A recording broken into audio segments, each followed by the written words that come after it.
സൗഹൃദം രണ്ട് രൂപത്തിൽ കാണാൻ സാധിക്കും. നല്ല സൗഹൃദവും ചീത്ത സൗഹൃദവും. നല്ല സൗഹൃദം എന്ന് പറഞ്ഞാൽ നമുക്കറിയാം, എല്ലാ നല്ല കാര്യങ്ങൾക്കും നമ്മെ നല്ല രൂപത്തിൽ പ്രോത്സാഹിപ്പിക്കുന്നവരായിരിക്കും അവർ. മോശമായ പ്രവർത്തനങ്ങളിലൂടെ നമുക്ക് ലഭിക്കേണ്ട ഒരുപാട് നന്മകൾ നഷ്ടപ്പെടുത്തുന്നവരായിരിക്കും ചീത്ത കൂട്ടുകാർ.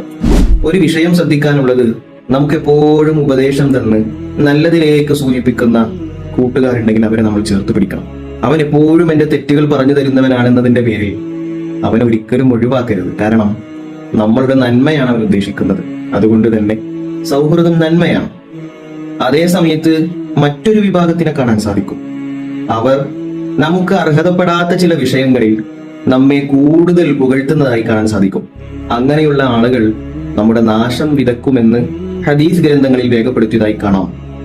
നല്ല കൂട്ടുകാരിൽ തന്നെ നമ്മൾ വിചാരിക്കുന്നവർ നമുക്ക് എതിരായവരാണെന്ന് ഈ ഹദീസിലൂടെ നമുക്ക് മനസ്സിലാകും.